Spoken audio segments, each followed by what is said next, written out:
आज आपण प्रकरण क्रमांक 4 पर्यावरणीय व्यवस्थापन चॅप्टर नंबर 4 एन्व्हायरमेंटल मॅनेजमेंट हे बघणार आहोत. प्रकरण सुरू करण्याआधी यामध्ये दिलेलं आहे कॅन यू रिकॉल, म्हणजे थोडे आठवा. यामध्ये काही प्रश्नांची उत्तरे दिलेली आहे, ती आपण आधी बघू आणि नंतर प्रकरणाला सुरुवात करू. सुरुवातीला दिलेलं आहे what is ecosystem which are its different component, म्हणजे परिसंस्था म्हणजे काय, तिचे विविध घटक कोणते. In any environment there are biotic and abiotic components. There are interaction among these components. All such interaction make an ecosystem. म्हणजे काय, तर परिसंस्था म्हणजे काय, तिचे विविध घटक कोणते, तर एखाद्या परिसरात असणारे जैविक घटक, अजैविक घटक आणि त्यांच्या असणाऱ्या आंतरक्रिया यामुळे परिसंस्था बनते. परिसंस्थेतील विविध घटक जे आहेत ते कोणकोणते, तर ते अजैविक घटक. आता अजैविक घटक म्हणजे कोणते, तर हवा, पाणी, माती, सूर्यप्रकाश, तापमान, आर्द्रता इत्यादी. The different components in ecosystems are as follows. Abiotic components like air, water, soil, sunlight, temperature, humidity, etc. And biotic components are all the types of living organism like bacteria, fungi, plants and animal. जैविक घटक कोणते, तर सर्व प्रकारचे सजीव जसे की जीवाणू, कवक, वनस्पती आणि प्राणी. Second question is which are the types of consumers, what are the criteria for their classification. भक्षकांचे प्रकार कोणते, ते प्रकार प्रत्यक्ष कशावर अवलंबून असतात. Primary consumer, secondary consumer, tertiary consumer or apex consumer are the different types of consumers. These are according to the trophic level to which they belong. प्राथमिक, द्वितीय, तृतीयक आणि सर्वोच्च असे भक्षकांचे प्रकार आहेत. निरनिराळ्या पोषण पातळ्यांप्रमाणे भक्षकांचे प्रकार असतात. Question third is what may be relationship between lake and birds on tree. झाडावरील पक्षी व तलाव यांचा काय संबंध असावा. The birds on the tree depends on the aquatic organism in the lake for their feeding. Birds stay on the trees which are in the vicinity of the lake so that it is easier for them to capture fishes, frogs, etc. They must also be using same lake water for drinking. झाडावरील पक्षी त्यांच्या अन्नासाठी तलावातील जीवांवर अवलंबून असतात. तलावात राहणारे मासे, बेडूक इत्यादी भक्ष्य मिळवण्यासाठी पक्षी तलावाच्या नजीकच्या झाडावर वास्तव्य करत असतात. तसेच ते पिण्याचे पाणी देखील तलावातूनच घेतात. अशा प्रकारे झाडावरील पक्षी व तलाव यांचा संबंध असतो. Question number 4. What is difference between food chain and food web. म्हणजे काय, अन्न साखळी व अन्न जाळे यामध्ये काय फरक आहे. तर in every ecosystem there are always interaction between producers, consumers, and decomposer.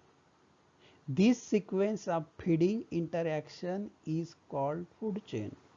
In every food chain, there are links between 4 to 5 trophic levels, constituting the producer, primary consumer, secondary consumer, tertiary consumers. The links of food chain are in linear sequence, but food web is complex network of many small food chains. In fact, food web is the collection of many small food chains. Thus, when many food chains are interwoven, they form food web. म्हणजे प्रत्येक परिसंस्थेतील उत्पादक, भक्षक आणि मृतोपजीवी यांच्यामध्ये कायमच आंतरक्रिया सुरू असतात. या आंतरक्रियेच्या क्रमाला अन्न साखळी असे म्हणतात. प्रत्येक साखळीत उत्पादक म्हणजे वनस्पती, प्राथमिक भक्षक म्हणजे वनस्पतींना खाणारे, द्वितीय भक्षक म्हणजे प्राथमिक भक्षकांना खाणारे, तृतीय भक्षक म्हणजे द्वितीय भक्षकांना खाणारे, अशा 4 किंवा 5 हून अधिक कड्या असतात. या कड्या सरळ रेषेतच असतात, परंतु अन्नजाळे हा गुंतागुंतीचा आणि अनेक शाखा असलेल्या अन्न साखळ्यांचा समूह असतो. अधिक अन्न साखळ्या परस्परांशी जोडल्या गेल्या की त्यांचे अन्नजाळे तयार होते. उदाहरणार्थ आपण आता पुढच्या भागात बघूया. अन्न साखळी दिलेली आहे आपल्याला, फूड चेन दिलेली आहे. इथं आपल्याला दिलेलं आहे हे प्लांट दिलेला आहे, म्हणजे वनस्पती दिलेली आहे. या प्लांटवर हे काय ग्रॉसहॉपर, ग्रॉसहॉपरला कोणाचं फूड बनतं तर फ्रॉगचं, फ्रॉग कोणाचं फूड बनतं तर स्नेकचं, स्नेक कोणाचं फूड बनतं तर ईगल, ईगल, स्नेक, फ्रॉग, ग्रॉसहॉपर किंवा वनस्पती या सर्व मरून पडल्या तर त्यांचं सर्वांचं डिकॉम्पोज म्हणजे विघटन कोण करतं तर हे डिकॉम्पोजर करतं. म्हणजे इथं जर आपण बघितलं आपल्याला पुढे दिलेलंच आहे पॅडी फील्ड, म्हणजे आपण याला वनस्पती न म्हणता भाताची शेती आपण उदाहरण घेतलं. या भाताच्या शेतीचं उदाहरण जर आपण घेतलं तर या भाताच्या शेतीमध्ये हे भाताची शेती, या भाताच्या शेतीवरती आपण बघितलं चिखलामध्ये वगैरे असल्यामुळे तिथं नाकतोडे वगैरे भरपूर होतात. नाकतोडे असते की बेडकं होतात, बेडकं असले की काय होतं तिथं सापही भरपूर येतात. साप भरपूर आले की तिथं जे ईगल्स आहेत ते पण तिथं किंवा ससाणे वरती आपल्याला दिसून येतात. मग अशा प्रकारची ही जी आहे ही एक भात शेतीमधली आपल्याला एक फूड चेन सांगता येईल. आता इकडे आपल्याला अन्नजाळे दिलेलं आहे, फूड वेब दिला आहे. फूड वेब, फूड वेबमध्ये आपण बघितलं की हे प्लांट आहे, हे प्लांट आहे. या प्लांटवर आपल्याला काही जे आहेत हे शाकाहारी प्राणी, त्याच्यानंतर त्यांना खाणारे मांसाहारी प्राणी आपण बघतोय आणि त्यांच्यावर जगणारे हे आपण वरती जे आहेत घुबड वगैरे बघतोय.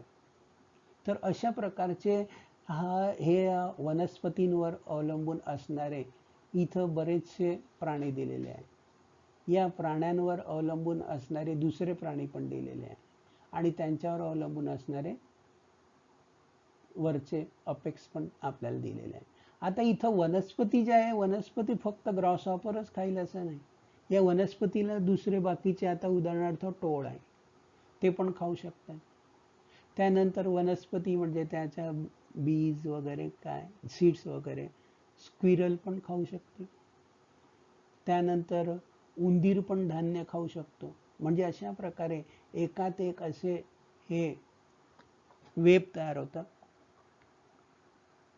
वेब तयार होतं आणि त्याची फूड वेब तयार होत असतं. आता आपण भात शेतीचं उदाहरण बघितलं. इथं पॅडी फील्ड म्हणजे भात शेती,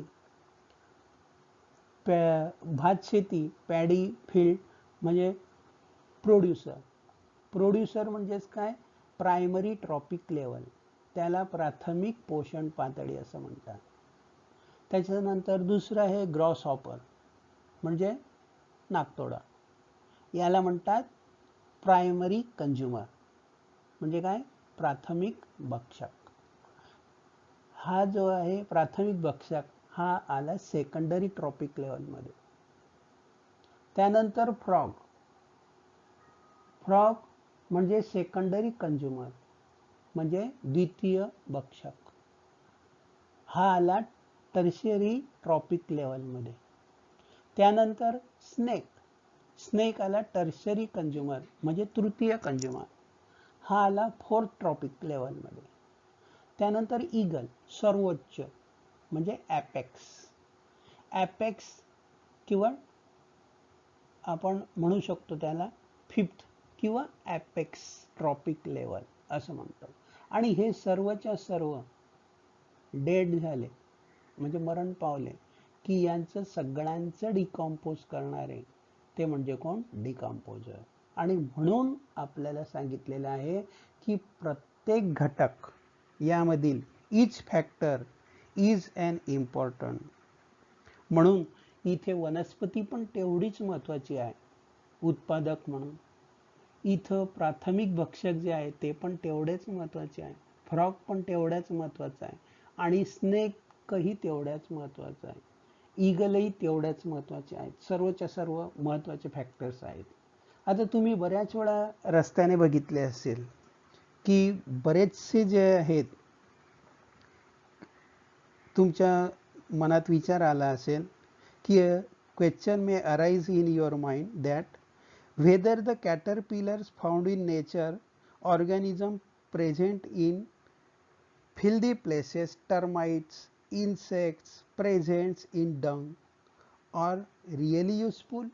म्हणजे ज्या काय अळ्या असतात घाणीमध्ये पडलेले, जे काय अळ्या जे काय असतात ते खरोखरच महत्त्वाचे असतील. घाण वगैरे तिथं तुम्ही बघितले असतील असे प्राणी, तर ते अतिशय महत्त्वाचे असतात. कारण काय, ते एन्व्हायरमेंट क्लिनिंग करण्याचं काम करत असतात. They are responsible for cleaning the environment. आपण आता आपल्याला आणखी विचारलं यांनी की फ्रॉग जो आहे, या फ्रॉगची जर संख्या कमी झाली तर काय होईल. भाताची पिकावर फ्रॉगची संख्या कमी झाली तर काय होईल. म्हणजे however if frog population declines all of sudden, म्हणजे एकदम अचानक जर बेडकांची संख्या कमी झाली तर भातशेतीवर काय परिणाम होईल. काय परिणाम होऊ शकतो, तर आपण बघू शकतो की फ्रॉग हा कोणाला, सेकंडरी कंझ्युमर. सेकंडरी कंझ्युमर कशावर अवलंबून आहे, ग्रॉस हॉपरवर. मग ग्रॉस हॉपर म्हणजे आपण इथं आहेत या लेवलला आहे, टर्शियरी ट्रॉपिक लेवलला. टर्शियरी ट्रॉपिक लेवलला म्हणजे फ्रॉगचं अन्न कोणतं, तर ग्रॉस हॉपर. मग या ग्रॉस हॉपरला खाणारे फ्रॉगच उरले नाही, त्यांची संख्या कमी झाली तर कोणाची संख्या वाढेल, त्या आधीची ट्रॉपिक लेवल म्हणजे ग्रॉस हॉपरची जी सेकंडरी ट्रॉपिक लेवल आहे, ही लेवल म्हणजे ग्रॉस हॉपरची संख्या भरपूर वाढेल. आणि ही वाढली की काय होईल, या पॅडी फील्ड म्हणजे भात शेतीचं ते नुकसान करतील. कारण ही संख्या वाढली, यांचं खाद्य हे आणि हे सर्व यांचं नुकसान करतील. आता हे जे आहेत frog secondary consumer, secondary consumer कोणाचं फूड आहे, तर स्नेकचं. मग स्नेकला खाद्य राहणार नाही, फूड राहणार नाही, फ्रॉग राहणार नाही. म्हणून काय होईल, सेकंडरी कंझ्युमर कमी झाल्यामुळे टर्शियरी कंझ्युमरची संख्या ॲटोमॅटिक कमी होत जाईल. म्हणजे फोर्थ ट्रॉपिक लेवल जी आहे ती एकदम कमी होईल. त्यानंतर यावर जगणारे पुढचे जे असतील ईगल, हे पण आपोआप कमी होत जातील. तर अशा प्रकारे हे जे आहे हे एकमेकावर अशा प्रकारचे अन्नसाखळी जी असते ही अन्नसाखळी अवलंबून असते.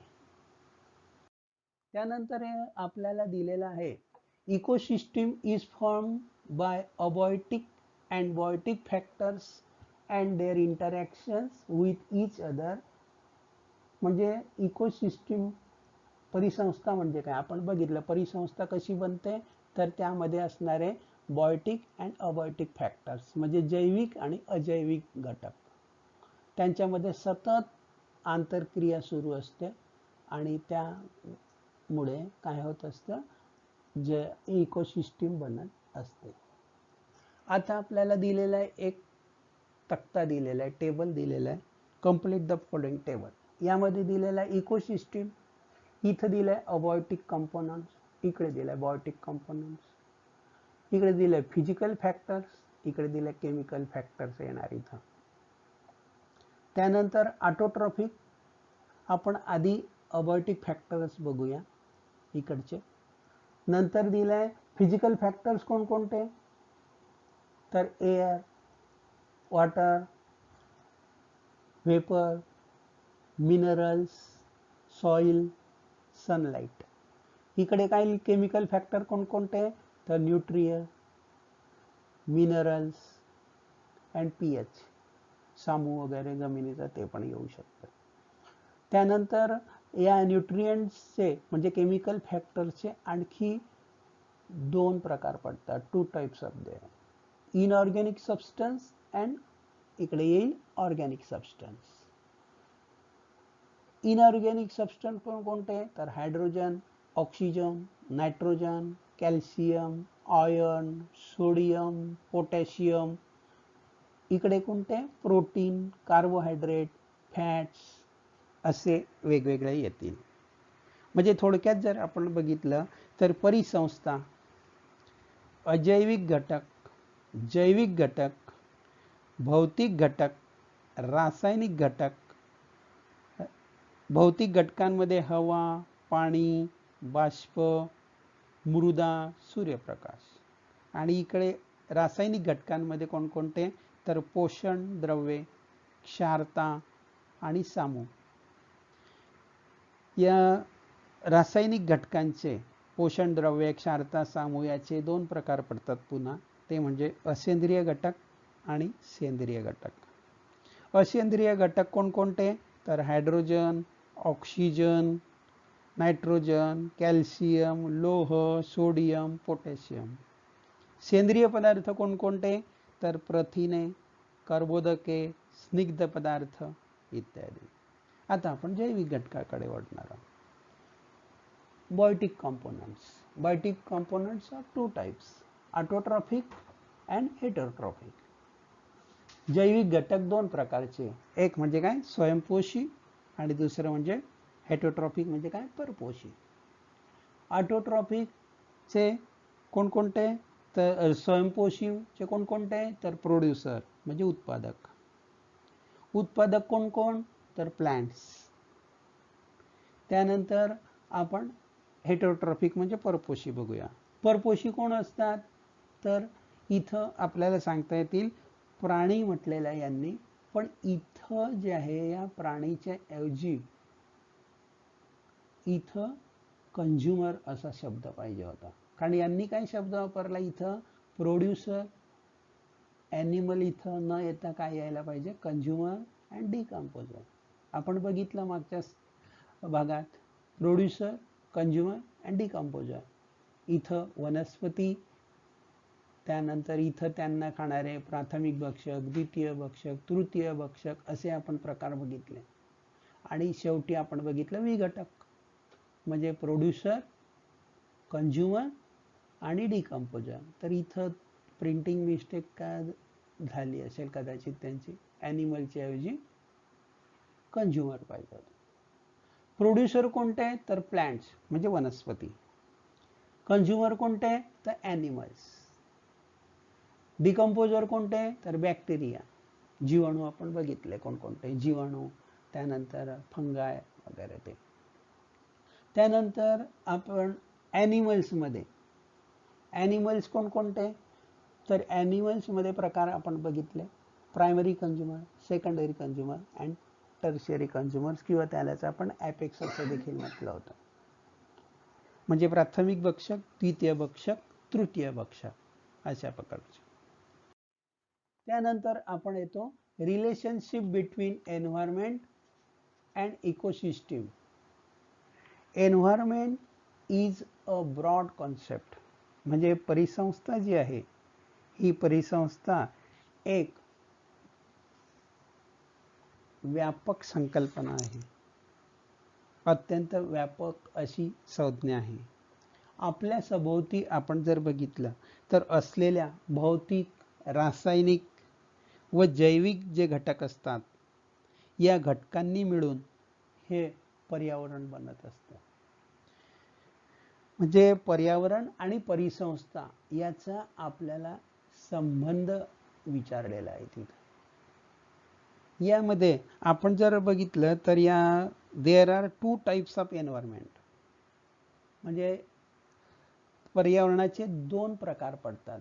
पहिला आहे नॅचरल एन्व्हायरमेंट, म्हणजे नैसर्गिक पर्यावरण, आणि दुसरा जो आहे तो म्हणजे कोणता, आर्टिफिशियल एन्व्हायरमेंट. असे 2 प्रकार त्यामध्ये आपल्याला पडताना दिसून येतात, नॅचरल आणि आर्टिफिशियल. पहिलं नॅचरल आपण बघूया. Natural environment consist of air, atmosphere, water, land, living organism. Continuous interaction occurs between biotic and abiotic factors. म्हणजे नैसर्गिक पर्यावरणामध्ये हवा, वातावरण, जल, भूमी, सजीव इत्यादींचा समावेश होतो, आणि यातील जैविक आणि अजैविक घटकांमध्ये सतत अशा आंतरक्रिया घडत असतात, आणि हे त्यांचे जे संबंध असतात हे अतिशय महत्त्वाचे असतात. त्यानंतर आपण दुसरं येतो ते म्हणजे काय, आर्टिफिशियल एन्व्हायरमेंट. आर्टिफिशियल एन्व्हायरमेंट हा जो आहे म्हणजे मानवनिर्मित पर्यावरण. मानवनिर्मित पर्यावरण म्हणजे artificial environment also affecting natural environment directly or indirectly. म्हणजे मानवनिर्मित पर्यावरणाचा देखील नैसर्गिक पर्यावरणावर प्रत्यक्ष किंवा अप्रत्यक्ष प्रभाव पडतच असतो. मग यामध्ये आपण बघितलं याचे 2 प्रकार पडतात एन्व्हायरमेंटचे, बायोटिक अँड अबायोटिक असे 2 घटक आपण बघितले. आता पर्यावरणातील जैविक घटक आणि अजैविक घटक यांच्यामध्ये सतत काय चालू असतात, आंतरक्रिया सुरू असते, आणि ही जी आंतरक्रिया असते या आंतरसंबंधांचा अभ्यास करण्याच्या शास्त्राला म्हणतात परिस्थितिकी. म्हणजे काय, the science that deals with the study of interaction between biotic and abiotic factors of environment is called as ecology. Basic fundamental unit used to study the ecology is called as ecosystem. म्हणजे या परिस्थितिकीचा अभ्यास करण्यासाठी जे मूलभूत कार्यात्मक एकक वापरलं जातं ते म्हणजे कोणतं, तर त्याला परिसंस्था असे म्हणतात. आता environmental conservation, when some natural factors of environment and some artificial polluted factors harm the environmental, it's create imbalance.